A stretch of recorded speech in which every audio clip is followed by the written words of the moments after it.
월드컵 시즌에 이제 8강이 가려졌네요. 8강을 보니까 올라갈 만한 나라들이 올라간 것 같습니다. 토너먼트의 강자 누구죠? 독일. 단골맨이죠. 참 저는 그 독일 축구를 보면 참 재미있는 것 같아요. 끈적끈적하면서 별로 잘하는 것 같지도 않은데 항상 보면은 끈질긴 승부를 벌이면서 결국은 올라가고요.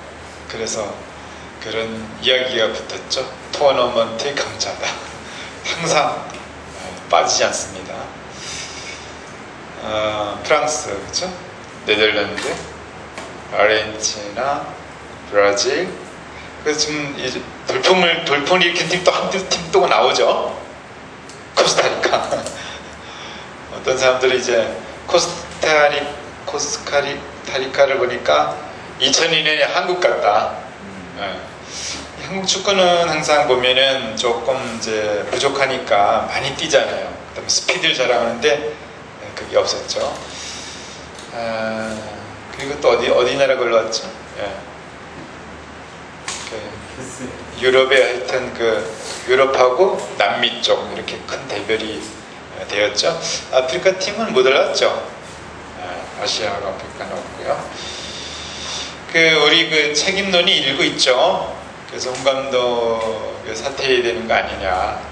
그런데 협회에서는 이제 유임을 결정했어요. 그랬더니 뭐 붉은 악마가 협회 반성하라, 각성하라, 뭐 이렇게 지금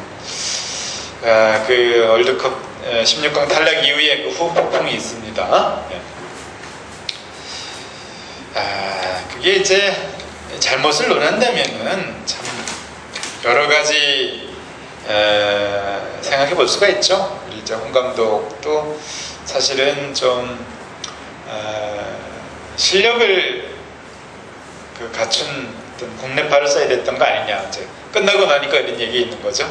잘했으면 그런 말이 없을 텐데. 그리고 선수 기용 발탁이 있어가지고 문제도 있었고 전술 전략이 있어가지고도 좀 문제가 있었다. 특히 이제 알제리전 같으면은 알제리는 우리나라를 완전히 파악하고 들었는데 우리는 알제리에 대해서 너무 몰랐던 거 아니냐. 이런 것부터 시작해서. 근데 이제 우리 책임을요. 남에게 전가하기 시작하면은 나는 뭐냐, 그래서 나는 여기 이제 책임이 없냐. 물론 뭐 내가 뭐 축구협회 이사도 아니고 결정권 가진 사람도 아니고 감독도 아니고 선수도 아닌데 내가 무슨 책임이 있냐 이렇게 얘기할 수 있지만 일단은 내가 한국 사람이잖아요. 책임이 있는 거예요. 그래서 어떤 주변에 일어나는 상황에 대해서 여러 가지 일들에 대해서 이 일과 이 책임을 논하는 데 있어서 이것이 나와 관련지어서 항상 따져보고 반성하고 이렇게 나가는 사람은 수양인이에요. 그런데 무슨 문제가 생기면 나하고 상관없다. 나는 탁 잘라내요. 그리고 니들만이 잘못이다 라고 얘기한다면은 그거는 비수양인이다 이거야. 수양인이 아니다. 이렇게 볼 수가 있는 거예요.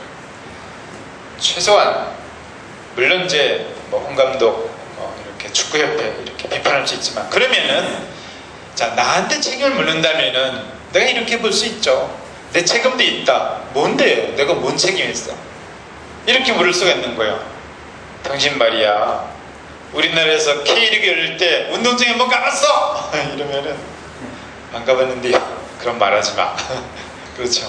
말하지 말아야죠. 내가 그래도 월드컵 축구를 논하고 뭐 협회 책임을 묻고 감독이 어쩌고 논하려면 그래도 프로축구장에 한번 티켓 자기 돈으로 내고 티켓 한번 사서 그러고 뭐 저도 몇 년간 저도 프로축구장 못 가봤기 때문에 이런 얘기를 저도 그래서 책임에 있어가지고 뭐 누가 잘못다 잘했다 얘기하기 어려운 거예요. 그래서 이제 그런 이제 자기 책임을 돌려야 되고 한국 축구의 발전을 위해서 내가 좀 더 애정을 가지고 또 그냥 하는 소리도 되죠. 꼭 축구장에 가야지 됩니까? 그런데 그렇게 얘기한다면은 비방해서는 곤란하죠. 비방은 안 된다. 건전한 비판은 가능하다. 비판은 뭐예요? 항상 애정을 가지고 있는 게 비판이에요. 관심을 가지고 있는 거죠. 비방은 뭐죠? 그런 게 전혀 없는 거예요. 애정도 없고 관심도 없고 그냥 욕하기 위한 욕이 비방이에요. 비판은 이런 거죠. 그러니까 스승이 제자를 비판할 때 애정을 가진 거잖아요. 내가 한국 축구를 비판할 때 애정을 가진 거예요. 그러면은 그 비판에 대한 책임을 내가 같이 져야 되는 거예요. 한국 축구를 얘기한다면 한국 축구에 관련돼서 프로 축구장에 가서 경기 관련을 한번 해야 된다는 거죠. 그런 거 없이 말하지 말라 이거죠. 참 그래서 우리가 이제 이런 주변의 어떤 상황을 이야기할 때 나는 과연 무엇을 했나 그런 부분을 살펴보고 간다면은 함부로 말하기 어려워요.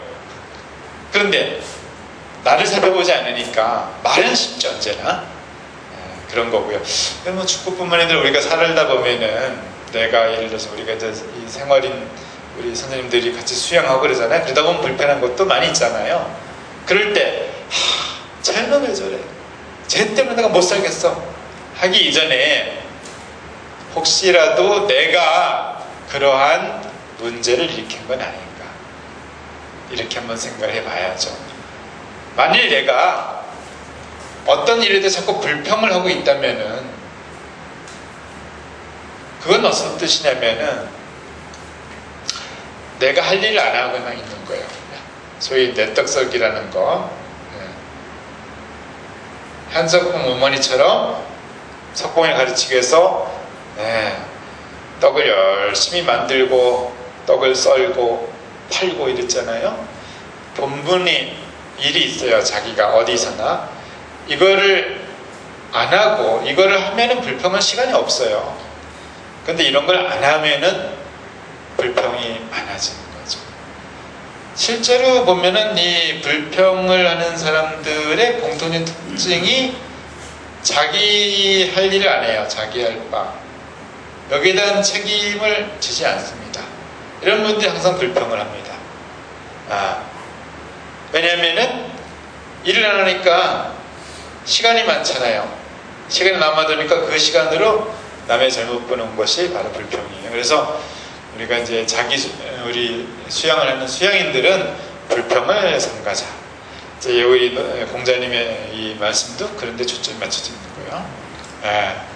반드시 내 할 일을 하다 보면은 일이 바빠가지고 그런 시간이 나질 않죠. 불만을 가지고 있다. 이렇게 본다면은 이건 어떤 뜻이냐? 뭐에 대해서 항상 만족할 줄 몰라. 이거는 뭐냐? 내가 욕심이 많다는 거예요. 욕심이 많아서 항상 일어나는 이 감정이 불만이에요. 그러면은 여기서 욕심과 욕구는 어떻게 다를까요? 우리가 이런 얘기를 하죠. 야, 욕심을 버려.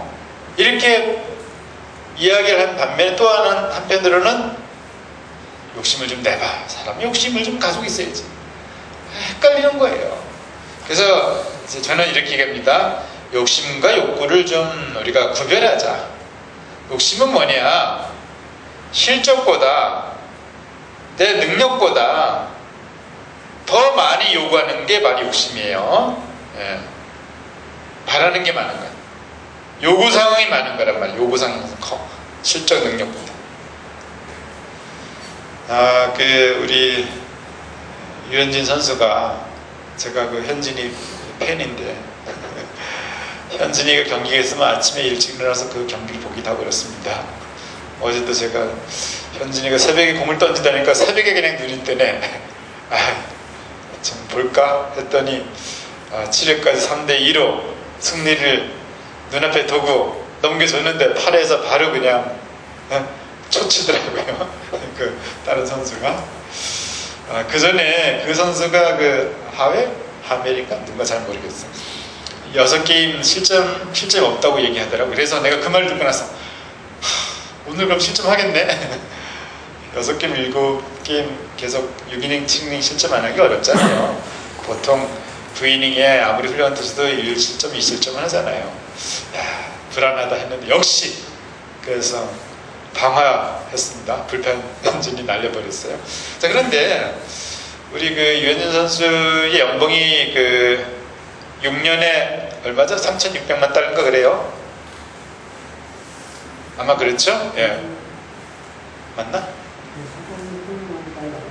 그렇죠. 예. 그래서 그러면은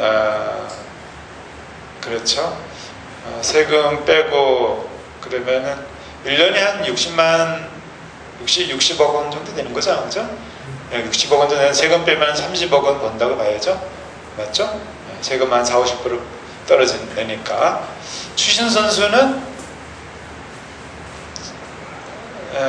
7년에 맞죠? 7년에 뭐 1억 2천? 1억 3천인가? 예. 그래서 제가 얼추 계산해 보니까 세금 떼고 나서는 한 6, 70억 되는 것 같아요. 예. 자, 그러면은 아니 왜 유현진은 1년에 연봉이 60억이야? 나도 60억 받아야 돼. 이렇게 얘기하면은 그게 뭐예요? 바로 그게 욕심이에요. 내 실적보다. 유현진 선수는 그렇게 받는 게 맞는 거예요. 욕심이 아니에요. 그러니까 한국에서 그 계약서 사인하기 전에 6년에 3천만 달러를 하자 하니까 유현진이가 싫어. 나 그럼 한국 갈래. 그래서 싫어. 한국 갈래의 요 이야기에 딱 600만 불이 올라간 거예요. 그래서 3,600만 불이라는 거거든요. 네. 자, 우리가 난 싫어. 한국 갈래 이러면 600만 불은 줍니까? 60억이 그냥 올라간 거예요. 말 한마디에. 그래서 그 계약서에 그 계약서도 계약할 때는 그 시한이 있어요. 1초 남겨두고 계약이 이루어졌답니다. 그러면은 여기서 유현진 선수가 싫어 한국 갈래 하면서 연봉을 더 요구했을 때 그것이 욕심일까요? 욕구일까요? 이건 욕구입니다. 왜냐면은 자기 실적만큼 요구한 거예요. 그리고 지금 그 유현진 연봉에 대해서 메이저리그 관계자들이라든지 미국의 현지 반응이 어떻죠? 연봉이 어떻다? 이거는 박앤세일했다. 싸다, 헐값이다. 정말 이렇게 훌륭한 투수를 이 정도 가격에 모셨다는 거는 이건 세일이다, 세일. 절대 비싸다고 얘기하지 않아요. 그래서 우리가 이 욕심과 욕구라는 건 이런 차이가 있어요. 자기가 능력과 실적만큼 요구한다면 그거는 욕심이라고 볼 수가 없는 거예요. 그런 건 정당한 욕구예요. 필요한 거죠. 그런데 내가 움직이지 않아요. 바라기만 해. 이것은 바로 욕심이라는 거죠. 그러니까 사람이 살다 보면은 사실은 이 욕구를 가져야 돼요. 욕구가 필요한 거예요. 자, 내가 100억을 벌겠다. 욕구의 욕심이에요. 그거는 그 자체로 욕심이다, 욕구다라고 볼 수는 없어요. 내가 100억을 벌겠다. 딱 했는데 100억을 벌기 위해서 내가 오늘 액션을 취했다면은 그것은 바로 욕구예요. 예. 근데 내가 100억을 벌겠다고 얘기는 하는데 오늘 아무것도 안 해요. 그냥 낮잠 자고 세워라 내워라 대충 살고 그러면서 100억을 벌겠다. 그럼 뭐예요? 욕심이다. 행위가 없는 거, 실적을 쌓지 않는 건 욕심이에요. 100억을 벌겠다 하고 로또라도 연구한다면 그거는 포부가 될 수가 있는 거예요. 뭔가 액션이 이루어지고 그러면은 욕구가 되는 거고. 그래서 욕심을 가지게 되면은 비현실적인 생각을 하기 때문에 항상 불평이 많아요. 그래서 욕심에는 반드시 불평, 불만이 이렇게 따라다녀요. 그래서 내가 불만이 많다는 건 욕심이 많다는 거예요. 그래서 실제로 뭐든지 목표를 세우고 전진하는 사람에게는 지루함이 없어요. 항상 즐겁습니다. 전진 앞으로. 청춘 뭐예요? 곧 도전하는 거예요. 목표를 세워보는 거예요. 돈도 목표를 세워보고, 지위도 한번 세워보고, 뭐든 좋은 거예요. 그 과정을 향해서 내가 오늘 노력을 한다면, 액션을 취한다면, 그거는 포부다. 포부를 가져라. Always be ambitious. 소년이의 야망을 가져라. 소년이. 여러분, 청춘은 뭐냐? 청춘은 도전하는 자예요. 도전하지 않으면 청춘이 아니야. 내가 이성을 사귀겠다, 멋진 여자친구를 사귀겠다고 도전한다면 그 사람은 청춘이 되는 거예요. 이 나이에 뭐 이러면은, 이 나이에 뭐 이 나이에 뭐 이러면은 이거는 벌써 늙은이 마음이에요. 그런데 이 나이가 어때서 하면은 청춘이에요. 사랑하기 딱 좋은 나이지. 그죠? 이게 청춘 아닙니까? 이 나이가 어때서? 청춘이에요. 이 나이에 뭐 간단한 거예요. 청춘이라는 것은 내가 아직 청춘이라고 여기면은, 생각하면은 청춘이에요. 이 나이가 어때서 사랑하기 딱 좋지. 그게 바로 포부다, 이렇게 봐야죠. 그래서 건전한 욕구는 포부예요. 포부를 우리가 가지는 거예요. 수양이는 항상 포부가 있어요. 비수양이는 욕심이 있죠. 포부는 항상 어떤 거냐? 포부를 가진 사람은 액션이 따라가요. 액션! 스탠바이 액션. 나는 오늘 이 포부를 위해서 무엇을 했냐 이거예요. 나는 이 포부를 위해서 오늘 이 강의장에서 성인의 말씀을 내가 연구했다. 그러면은 그건 젊은이고, 포부를 가진 사람이고, 액션이 있었으니까요. 청춘인 거예요. 여기에 계신 분들은 청춘이다 이거예요. 청춘. 그렇습니다. 그래서 우리가 이제 수양인으로 살아본다는 것은 젊음이요, 또 도전하는 것이고, 액션이다, 이거 행동하는 거예요. 수양인은 불평불만 안 하는 거죠. 이런 거는 내가 불만 가진 사람은, 내가 욕심이 굉장히 많다, 불편한 사람은 내 책임을 다 팽개쳤다라고 만천에 자랑을 하는 거예요. 자랑하는 거예요. 그렇기 때문에 이제 그런 걸 우리가 이제 깨우치자, 알자 이겁니다. 오늘 그 태백의 구절을 또 나가 봅시다. 오늘 연희님께서 읽어주실까요? 이 페이지, 증자에게 병이 있었다, 이 문장 좀 읽어주세요. 증자에게 병이 있었다. 문화의 제자들을 불러 말하기를, 이불을 들고 나의 발을 봐라, 입을 열고 나의 손을 봐라. 시경에서 말했다. 전전긍긍하네. 깊은 연못가 있는 것처럼, 얇은 얼음을 밟는 것처럼, 지금 이후로는 나는 그런 일을 면하게 될 것이다. 그대들이여. 이 증자님에게 이제 병이 있었어요. 문화의 제자들을 불러 말하기를, 이불을 들고 나의 발을 봐라, 이불을 열고 나의 손을 봐라. 시경에서 말했다. 전전긍긍하네. 깊은 연못가 있는 것처럼, 얇은 얼음을 밟는 것처럼, 지금 이후로는 나는 그런 일을 면하게 될 것이다. 그대들이여.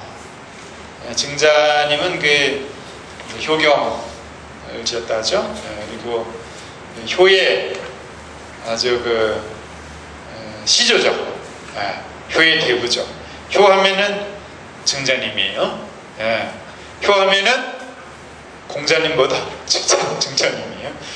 그래서 이제 문화의 제자들을 불러서 말하기를, 이불을 들고 나의 발을 봐라, 이불을 들고 나의 손을 봐라.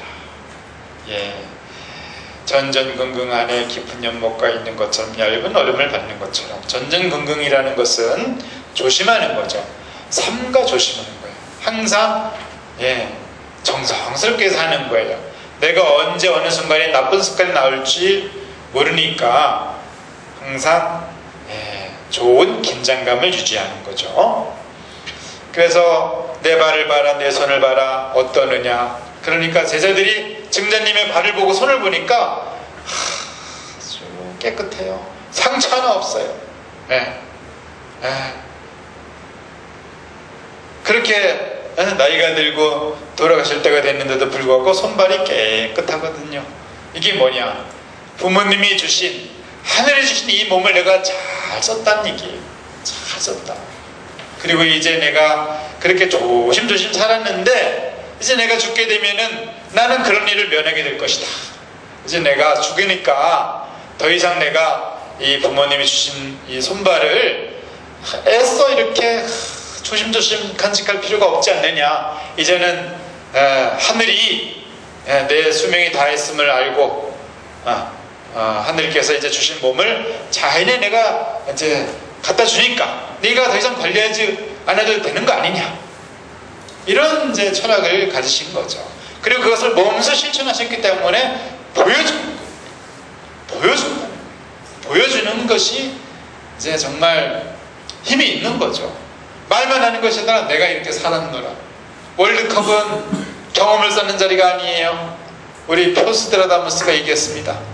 이영표 쪽집게 표스트라다무스 얘기를 월드컵은 증명하는 자리다 이거예요. 보여주는 자리다 이거예요. 월드컵도 연습을 하느냐 이거예요. 무엇을 위해서? 보여줘라 이거예요. 보여줘라. 제가 우리 젊은 친구들을 많이 보니까요, 20, 30대 제가 보여줘야 되잖아요. 기를 죽이기 위해서는. 기를 죽인다는 좀 그런 표현이지만은 보여주기 위해서 제가 턱걸이를 합니다. 이리와 이놈들아, 자 선생님하고 턱걸이 한번 경인대회 보여보자. 20, 30대에서 아무리 잘해봤자 20개 못합니다. 보여줘야 되는 거예요. 보여줘야 되는 거예요. 사실은 그런 걸 보여주는 건 아니죠. 선생이라면은 다른 걸 보여줘야죠. 온하고 밑에 구절이 나옵니다. 이제 그런 건데 제가 이제 좀 짓궂은 장난을 하는 거죠. 그래서 이제 우리가 살아있다는 것은 이렇게 인식을 한 거예요. 이런 증자님께서는 이 자자가 붙잖아요. 공자님과 같은 이 자자가 붙어요. 이건 뭐죠? 한 소식 들었다는 분이죠. 한 단계 올라섰을 때 자자가 붙습니다. 우리 이영 선생님도 이자라고 합니다. 이자. 이자께서 저는 어떻게 되겠습니까? 저는 황자라고 합니다. 자꾸 이렇게 떠오르면 이제 제가 정신이 이제 없는 사람이 되겠죠? 네. 그래서 이 정도 한 경지에 오르신 분이죠. 이분들은 삶을 어떻게 보냐면은 삶을 천지자연은 이제 부모 위에 더 큰 개념이죠. 부모 천지자연이 나에게 맡겨준 거다. 고로 사는 동안에는 내 몸을 잘 관리해야 된다. 이런 생각을 가지신 분이에요. 몸 관리, 마음 관리 잘 하신다. 그리고 죽음이라는 건 뭐냐면 다시 돌려준다는 개념이에요. 자연에게. 그러니까 이제는 내가 사는 동안에는 살아서 즐겁지만은 사는 동안에는 나를 관리해야 된다는 책임을 가진 거예요. 그런 책임의식을 지녔기 때문에 그 책임이 있어서 사는 동안은 수고로운 거예요. 하나하나 조심해야 되고, 악에 빠질까봐 조심해야 되고, 내 몸 다칠까봐 조심해야 되고, 번거롭고 수고로운 일이에요. 번거롭고 수고로운 일만 있겠어요. 사는 것 자체가 즐거움이죠. 그 양면성을 가지고 있는 거예요. 그런데 내가 죽게 되면은 내가 사는 즐거움은 없지만은 이런 내 몸을 관리하는 번거로움은 없지 않느냐 이거예요. 죽음마저도 편하게 생각하는 거예요. 살아서 살면은 사는 기쁨을 우리가 누리지만은 죽으면은 죽어도 편안하겠다 이거야. 삶과 죽음이 분리가 돼 있지 않아요. 똑같이 보는 거예요. 삶과 죽음이 모두가 삶이다라는 인식을 하고 있는 거죠. 이 전체가 하나의 삶이지 어떻게 삶과 죽음이 따로 있냐 이거죠. 그러니까 나는 간다 어디를 가느냐, 자연의 품수로 간다. 가서 나는 이제 다시 바람이 되고 구름이 되고 해가 되어서 살아가리라. 이제는 사람으로 태어나서 관리하는 그 수고로움을 이제는 다 떨쳐내고 간다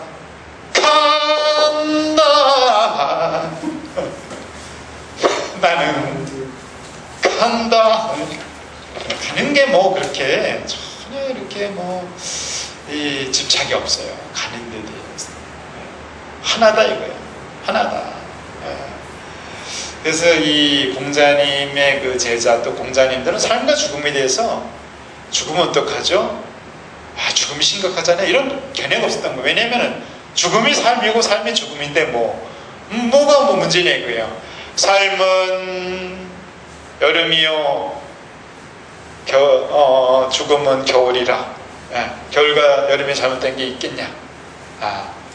자, 이런 얘기를 하고 있는 거죠. 삶은 삶과 죽음이다 라는 견해를 가지고 있는 거예요. 참 아름다운 생각이죠. 우리도 그렇게 한번 가져보자는 얘기죠. 네. 자, 3페이지를 보겠습니다. 증자의 말씀이 또 나옵니다. 3페이지는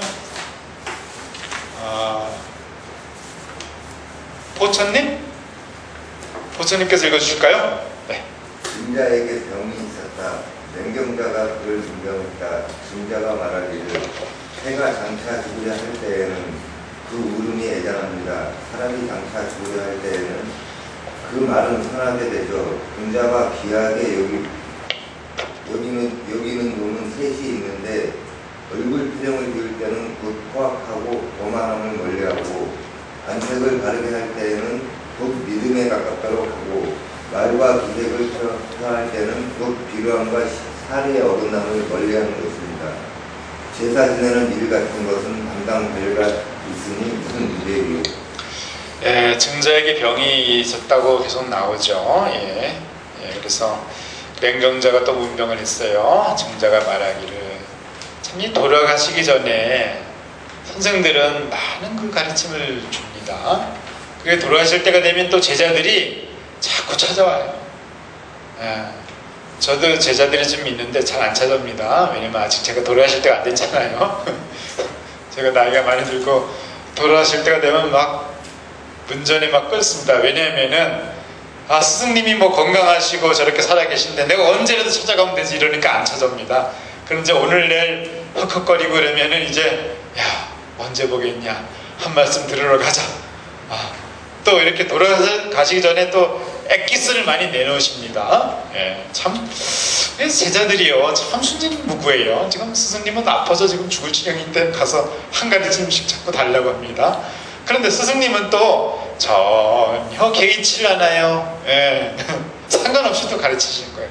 그러니까 스승이고 그러니까 제자죠. 참 아름다운 관계예요. 문병을 하는데 증자가 말했어요. 또 한 말씀 주시는 거죠. 그 아픔 가운데서도 새가 장차 죽으려 할 때는 그 울음이 애잔하다. 새가 이제 자기가 갈 때가 돼요. 그러니까 애잔한 거예요. 근데 새가 애잔하게 울을까요? 아마 사람이 애잔하게 듣겠죠. 자, 저 새가 죽으려고 하는데 참 저 울음소리가 참 애잔하구나. 어쩌면 아름다울 수도 있는 거예요. 아무튼 봅시다. 사람이 장차 죽으려 할 때는 그 말은 선하게 되죠. 그렇죠?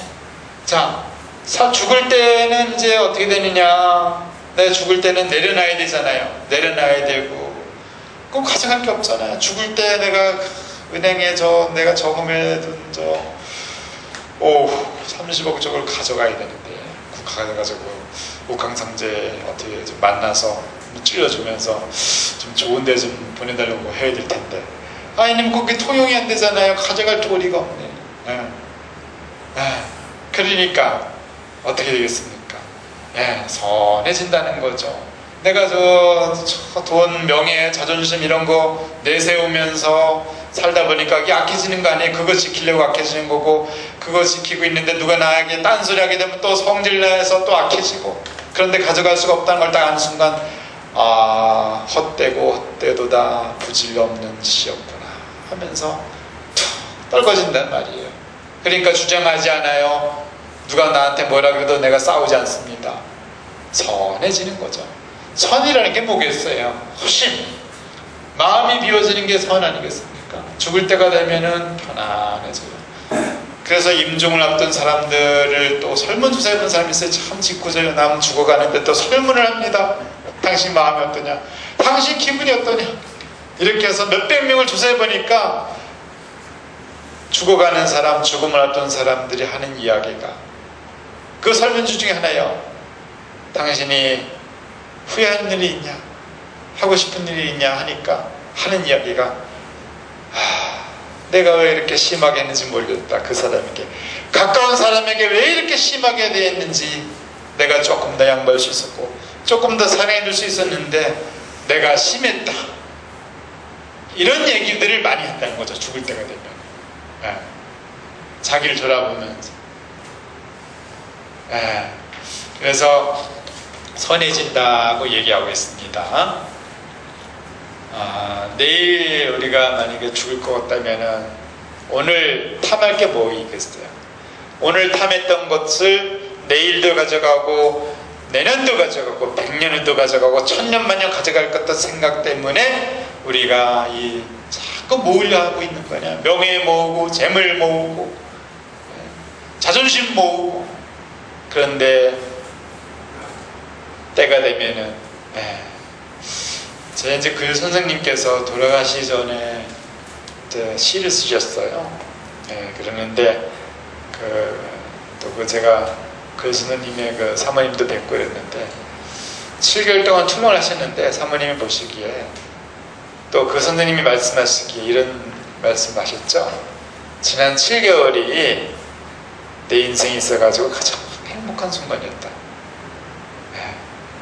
참 그 말씀을 저도 이렇게 새겨보면은 참 그렇구나. 그러시면서 그 선생님이 내가 죽으면 1년 후에 시집을 출간해 주십시오. 그래서 그 사모님께서 결국은 출간해 주셨어요. 죽음을 우리가 생각지 않는다면은 우리에게 선은 없어요. 만약에 죽음이 없다면은 사람이 선해질 수 있을까? 결코 그러지 않아요. 내가 언제든 죽을 수 있다고 생각하는 사람, 내 인생은 끝이 난다라는 것을 명확히 아는 사람은 삶이 달라져요. 선해지고 집착이 없어지고. 그래서 죽음을 인식하는 것, 죽음을 잘 활용하는 분들이 바로 수양인이기도 한 거예요. 다 끝나는 거예요. 나도 끝나고 나를 미워했던 사람도 끝나는 거예요. 자, 생각을 해보세요. 나에게 피해를 준 사람이 있었습니다. 그 사람이 1000년 살 것 같으니까 내가 화가 나는 거예요. 근데 그 사람도 죽어요. 죽는 거예요. 나도 죽어요. 내가 복수를 하지 않아도 언젠간 죽게 되는 거예요. 그러니까 그렇게 억울할 것도 없죠. 그래서 선해지는 거예요. 그래서 이 죽음이라는 거는 미래에 내가 어느 날 죽는다는 그것보다도 죽음에 대한 인식을 항상 하고 산다는 것이 이제 중요한 거죠. 그리고 생활 속에 우리가 죽음이라는 거는 굉장히 많아요.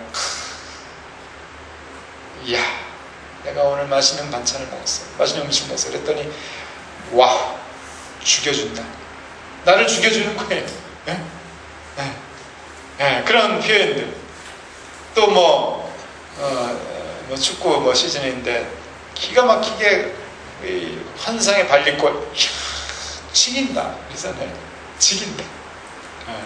그래서 이 죽음이라는 거는 생활 속에도 있는 거예요. 항상 숨을 내쉬면 사는 거고요. 들이마시면 사는 거고 내쉬면 죽는 거 아니에요. 숨도 삶과 죽음이 있는 거고, 게임도 성공과 실패가 있는 거고. 그래서 죽음이라는 것은 겸손의 덕목이죠. 나를 낮추는 거예요. 나를 낮추면 편안하죠. 이 죽음이라는 것은 정말 우리에게 평화를 주는 거예요.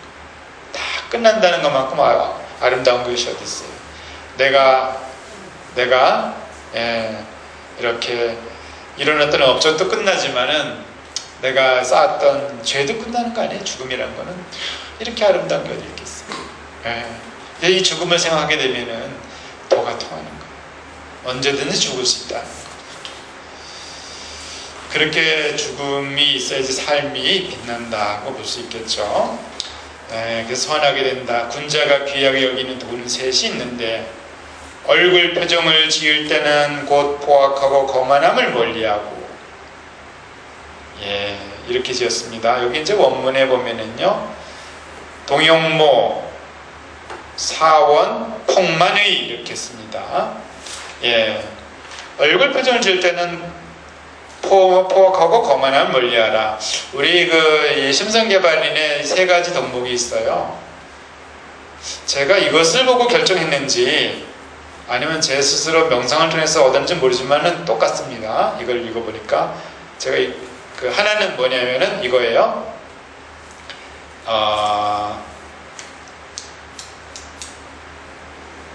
태도를 공손하게, 이런 얘기가 있습니다. 우리가 사람들 생활할 때 수양인의 그 생활 덕목 세 가지 대인관계에서 태도를 공손하게, 또 낯빛을 온화하게, 또 말투를 부드럽게 이렇게 합니다. 자, 한번 요거는 같이 외쳐봅시다. 태도를 공손하게, 큐! 태도를 공손하게, 낯빛을 온화하게, 낯빛을 온화하게, 말투를 부드럽게. 말투를 부드럽게. 이것이 우리 그 수양인의 수칙이에요. 사람들을 대할 때는 항상 태도를 공손하고 정성스럽게 하라. 낯빛을 온화하게 해라. 인상 찡그리지 말아라. 예, 말투를 부드럽게 하라. 예, 그럼 여기서 얘기하는 거죠. 바로 얼굴 표정을 지을 때는 포악하고 거만함을 멀리하라. 이건 이제 얼굴 표정이라기보다는 동용모니까요. 태도라는 것을 보시죠. 태도를 공손하게 해라. 즉 폭만이라, 포악하고 난폭하고 교만하게 하는 것을 멀리하라 그랬어요. 예, 동용모, 사원, 폭만이라 이랬습니다. 예.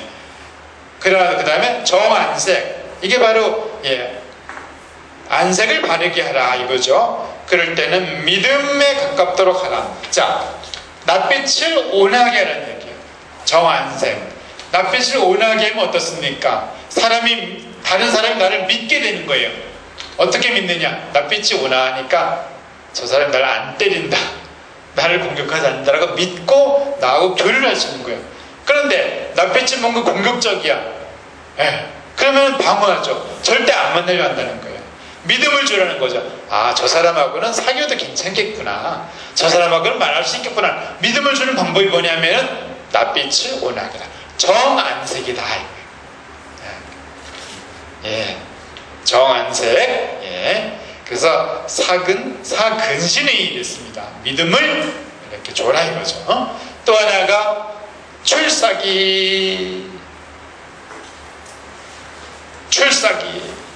출사기예요. 기색을 표할 때는 곧 비루함과 사리의 어긋남을 멀리하는 것이다. 출사기라고 했는데요. 여기서 이 사기라는 것 자체가 이렇게 봐야죠. 말투하고 관련이 있는 거예요. 그래서 우리가 이제 그런 이제 말을 할 때는 사원, 비배이라고 그랬습니다. 이 비라는 것이 뭐냐? 비루하다. 좀 뭔가 이렇게 말을 할 때도요, 예쁘고 고운 말이 있어요. 근데 굉장히 좀 천하고 뭔가 천박한 이런 표현들이 있어요. 그런 것들은 좀 우리가 좀 삼가해야 된다라고 보는 거죠. 너는 뭐 매일 하는 일이 그 모양이냐, 이런 건 참 그 비루한 얘기잖아요. 너가 좀 이번에 조금 실수를 했어. 다음에는 또 잘할 수 있어. 한번 도전해봐. 뭐 이렇게 얘기해 주잖아요. 그냥 자꾸 깔아뭉갠다면 네 엄마 아버지는 도대체 니를 어떻게 키웠냐? 뭐 이런 식의 이렇게 좀 그런 이야기들 있잖아요. 말들이 그런 거 제가 그런 말 잘 생각이 안 나네요. 그런 말도 좀 생각이 나야지 되는 건데 그래서 그 비료함과 그 다음에 비배이라는 게 이 배자라는 게 이게 북도들 배자 뭐 이런 거잖아요. 저 2배, 3배 할 때 이런 거 쓰잖아요. 그러면은 내 고집을 강하게 가지고 있는 게 이 배자의 뜻이에요. 고집을 하는 거예요. 자기 생각만 강하게 가지고 있는 거예요. 자기 주장만 2배, 3배 주장하는 게 바로 배거든요. 고집 불통이죠. 예? 예. 사리에 어긋나는 거죠. 그런 것은. 사리에 맞는 것은 뭐예요? 다른 사람은 의견도 들어볼 수 있고, 예. 예. 좀 부드럽다는 게 뭐예요? 내 얘기만 하는 것이 아니라 부드럽다는 것은 말투를 부드럽게 한다는 것은 상대를 항상 존중하는 거잖아요. 그리고 상대의 의견을 자꾸 듣겠다는 이야기잖아요. 그렇죠? 그래서 이것이 이제 참 군자의 그런 덕목을 얘기했어요. 제사 지내는 일 같은 것은 담당 관리가 있으니 무슨 문제리요. 이제 문방하면서 선생님 돌아가시면 선생님 어떻게 모셔야 되죠? 뭐 이런 얘기도 물었나 봐요. 그러니까 이런 얘기까지 합니다. 야, 죽는 거야. 제사 지내는 일. 여기서 변두지사라고 했는데 변두지사라는 거는 수거적인 표현이죠. 그래서 변은 이게 대나무로 만든 제사 그릇이라고 합니다. 두라는 것은 그냥 일반 나무로 만든 제기용품이고요. 그래서 변두지사라면은 즉 유사존 이렇게 얘기합니다. 유사라는 것은 관리예요. 절에도 보살이라고 해서 관리하신 분이 있죠. 교회에도 무슨 집사님 있잖아요. 그러니까 그런 제사 지내고 이런 거에 대해서는 다 담당자가 있는데 좀 맡기면 되는 거 아니야. 그걸 뭐 일일이 신경 쓰고 그러느냐. 그런 거 신경 쓰지 말고 내가 사람들 대할 때 이런 거에 신경 쓰는 거예요. 태도를 공손하게, 낯빛을 원하게, 말투를 부드럽게 해라. 이거를 이제 강조했어요.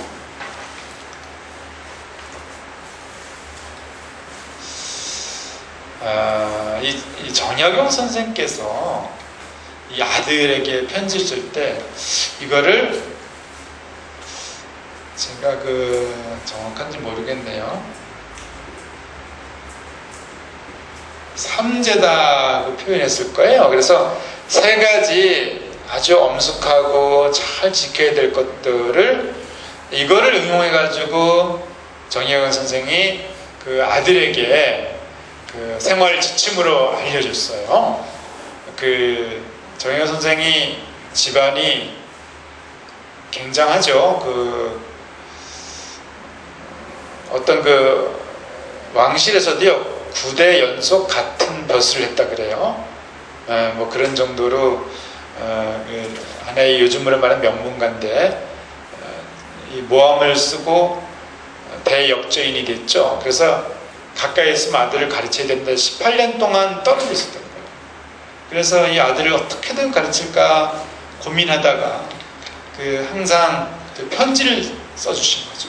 편지를 써주면서 이제 이 아들에게 어떻게 살아야 되는 거에 대해서 가르쳐 주셨는데 삼재라고 여기서 따온 거예요. 이거를 늘 이렇게 이제 강조해서 가르쳐 주셨어요. 그러니까 이게 그렇게 중요하다는 거. 정약용 선생이 자기 자식에게 얘기할 정도니까. 그래서 우리가 수양한다라면은 항상 이것만큼은 우리가 항상 가져가자는 거죠. 그래서 오늘 명심하도록 합시다. 오늘 여기까지 하고요. 한 말씀 들어보겠습니다. 연예인님부터 한 말씀 주실까요? 네. 저는 교육을 받고 수양의 삶이 무엇인가 같이 한번 되돌아보면서 지켜보도록 하겠습니다. 네, 좋습니다. 수양인의 삶. 예. 이제 이런 자세를 갖다는 마음을 주셨습니다. 대사님 말씀. 네, 욕심보다는 포부를 가지겠다라고 결심하셨습니다. 정민님. 네, 열심히 하겠습니다. 네, 열심히 이 태도를 지키겠다고 하셨습니다. 양평님. 목표와 노력을 심었지 않아요. 네, 목표? 노력. 노력. 액션. 그렇죠. 자, 노력을 해서 내가 욕심이 아니라 호흡을 가지시겠다라고 결심하셨습니다. 좋습니다. 성북님. 네. 희망을 주는 강의 감사하고요. 실력을 정말 기르어야겠다는 그런 생각을 했습니다. 네, 좋습니다. 이것이 실력 기르는 거예요. 네, 네. 좋습니다. 네. 은하님, 한 말씀. 은하님은 통과! 이해동문! 네, 좋습니다. 포천님, 한 말씀. 처음에 들을 때는 들었는데 또 한번 좋은 말이에요. 아, 듣다 보니까 역시 성인의 말씀이 가슴에 와닿는다. 라고 동의해 주셨고, 실천하시겠다. 네, 좋습니다. 신입 하신 분은 소감 한 말씀? 네. 소감 한 말씀 드릴까요? 예? 강의 소감이요? 네, 한 말씀? 큰 호흡을 가지고 네. 살겠다는 그런 마음을 듭니다. 아, 좋습니다. 네, 최 강사님 한 말씀 주시죠. 네. 역시 첫째도 겸손, 둘째도 겸손, 셋째도 겸손을 잘해야겠다 하는 마음을 가졌습니다. 네, 그렇습니다. 우리가 그런 이제 겸손에 대한 포부, 또 내려놓기, 수양인으로서 항상 그 액션이 있는 그런 삶을 살아도록 합시다. 네. 자, 강연 감사합니다. 감사합니다. 감사합니다.